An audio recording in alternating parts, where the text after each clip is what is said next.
Indigenous Rights Radio, because knowledge is power.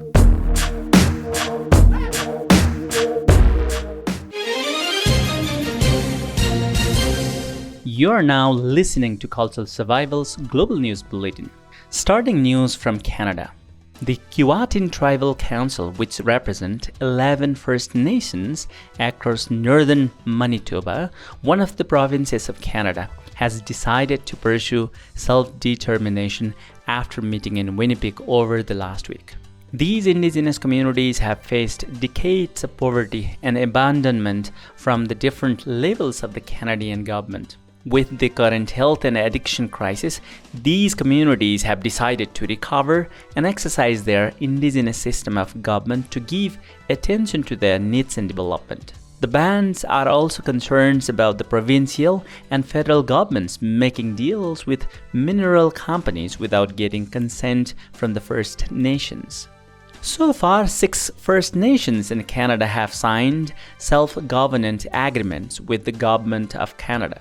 Such agreements give Indigenous nations the power to make their own decisions on leadership, citizenship, language and culture, and government operations. Now, news from Southern Africa. As part of a collaboration with the First Nations chiefs of Mandela Bay, Professor Magda Minguzi from Nelson Mandela University's School of Architecture is leading a research project. The project titled, quote, Investigation in the Indigenous Architecture in Babenskloof, unquote, and coordinated by Chief Margaret Coetzee, has been selected to be published in the International Union of Architects UIA Guidebook for the 2030 Agenda. It is the only project from Southern Africa to be included in the guidebook. In Babenskloof, the Khoikhoi indigenous people's self-built houses have been recognized as the best environmentally regenerative practice for alleviating poverty and creating sustainable homes. This recognition has been given among various international examples. Professor Minguzi has stated that these houses respond better to the environment from the sustainable viewpoint. The project has been published under Goal 1 in Poverty. In Nigeria, the Igbo Community Assembly in Abuja, a socio-cultural group, has recently issued a 7-day ultimatum to the Minister of Federal Capital Territory, Nyesom Wike, to apologize publicly for derogatory comments he allegedly made against the Igbo people during the demolition of a housing estate owned by Prince Nicholas Ukachukwu. According to reports, the minister's remarks were deemed offensive and insulting by the Igbo Community Assembly, who have demanded a public apology as a way to address the issue and demonstrate respect for the Igbo people. The Community Assembly has expressed concerns that the minister's comments could incite ethnic tensions and undermine national unity if left unaddressed. During a press briefing in Abuja, Osi Tadinma Noye, the chairman of the Igbo Community Assembly in Abuja, claimed that the governor, Wike, made derogatory remarks about the Igbo people. Noye alleged that Wike said, quote, "Why should an Igbo man be given such massive land there?" unquote, and that he has mistreated Igbo people in Port Harcourt and would do the same in Abuja. In South Africa, new spelling and orthography rules book for the Nama language has been launched by the Pan South African Language Board, in short known as PanSalv, in Northern Cape, with the intention of assisting schools interested in using and teaching the language. The board initiated the book projects in 2016 as part of their efforts to educate the country about the Khoi and San people. PanSalv spent a minimum of 6 years putting together this book. Those who want to learn Nama will find the book useful, according to PanSalv's provincial manager, Boichoko Moremi. Now, news from Nepal. Nepal's Construction of physical infrastructure inside protected areas policy recently enacted by the Department of National Parks and Wildlife Conservation has stirred controversy, particularly among indigenous peoples opposing it. Criticized for potentially displacing indigenous peoples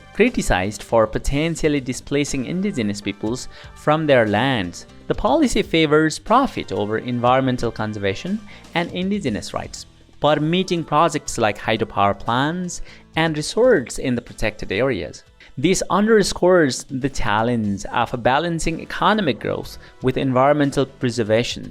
Despite conservationists' input advocating for indigenous inclusion, the final policy lacked substantial changes. This debate emphasizes broader issues regarding indigenous rights, traditional knowledge, and their role in conservation efforts, signaling the need for the right-centered conservation approaches in Nepal.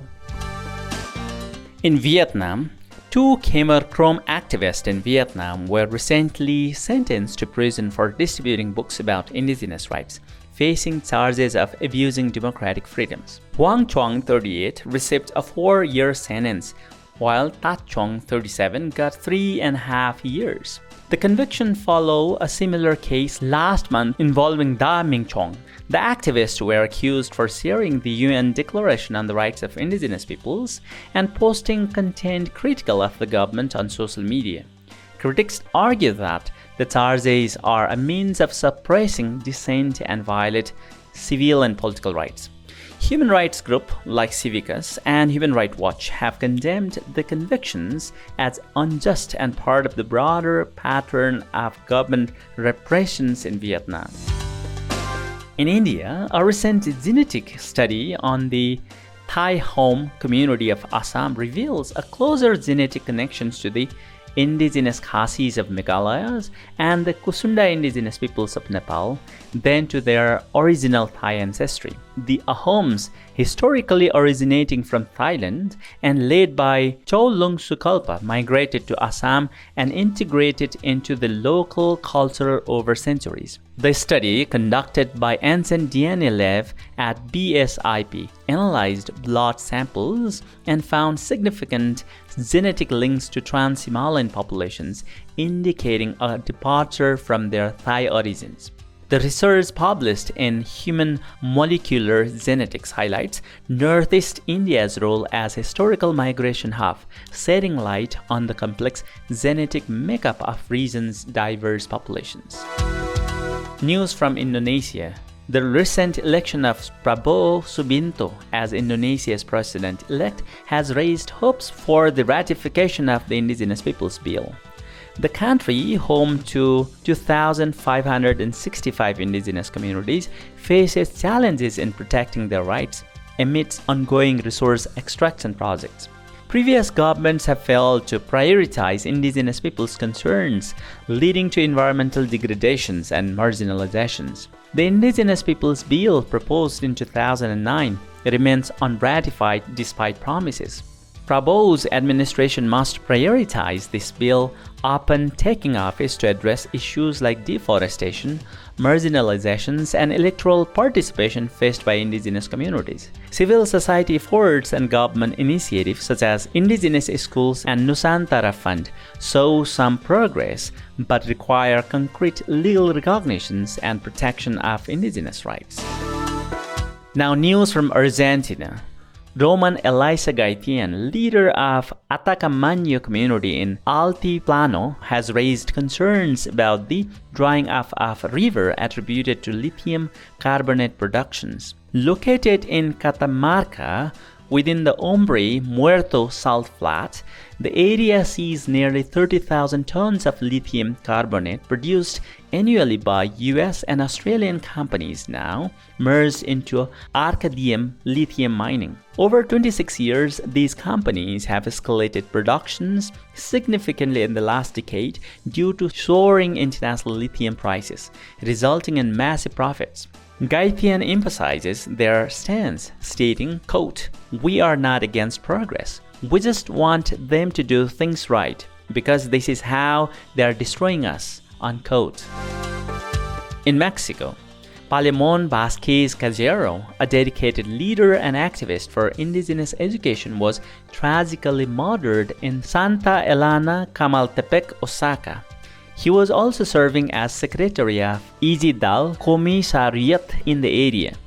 Witnesses reported that Vasquez Cajero, aged around 60, was returning home after fulfilling his duties. Known for his advocacy for the rights of indigenous peoples and communities in Oaxaca, his untimely death has seconded the reason. According to the popular Indigenous Council of Oaxaca, Ricardo Flores Magon, a silent riding a motorcycle, shot Vasquez Cajero before fleeing the scene. The Section 22 of the National Union of Education Workers has urged justice authorities to swiftly investigate and apprehend those responsible for his heinous act.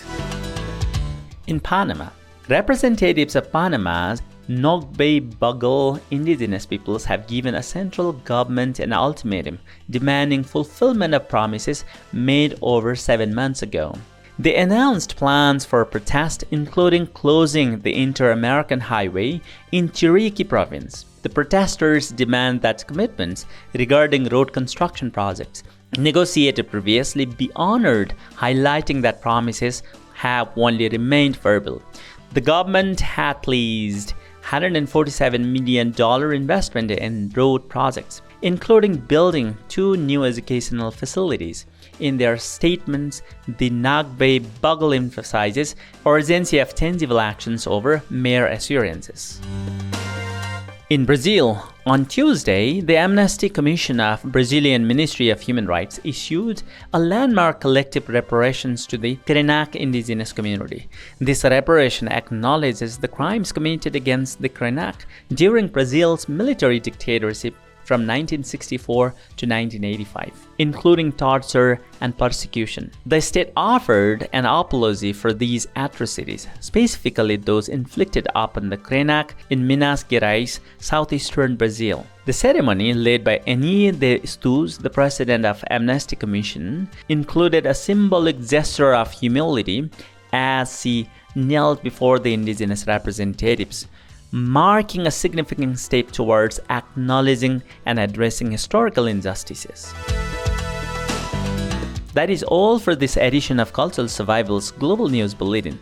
For more information on the rights of indigenous peoples, visit cs.org and follow Cultural Survival on Facebook and Twitter.